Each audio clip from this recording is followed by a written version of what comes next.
As of today, it will henceforth be the official policy of the United States government that there are only two genders, male and female.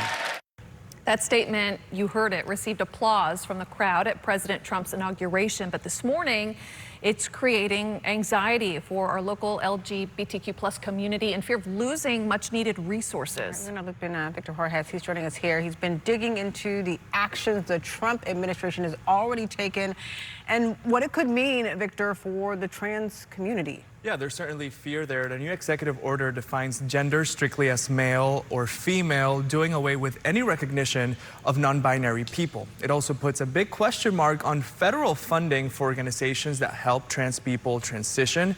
It's a controversial move, getting fierce opposition, but conservative groups, they're praising this decision.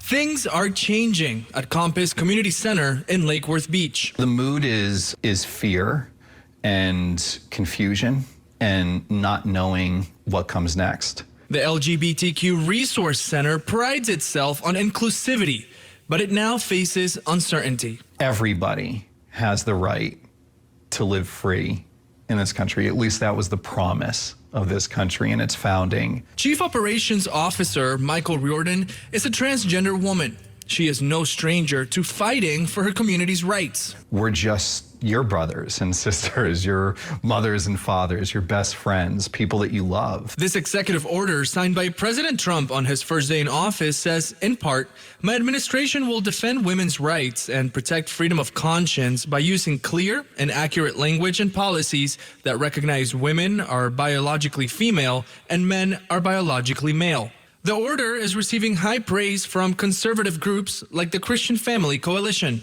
It's a social construct. In other words, it's not based on objective reality.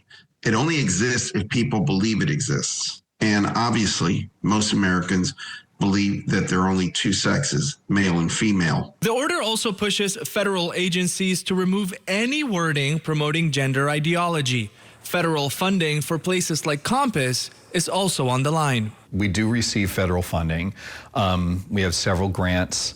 We don't know how this is going to shake out in practice just yet, so we're just taking it one day at a time. If you're trying to push an ideology that is not based in reality, no, I think you should be losing your funding. Data from the Public Religion Research Institute shows in 2023, 65% of Americans agreed there are only two genders, male and female, while 34% recognize more than those two. Taxpayer funds should never be used or misused, I should say in this case, to promote an ideology that most Americans oppose. For the estimated 3 million transgender adults in the U.S., future access to essential services is unclear. We save lives here. Riordan says Compass is determined to keep serving the community no matter what. We help people, and we are going to keep our doors open for as long as we can, and we're going to continue to help people for as long as we possibly can because they need us now more than ever.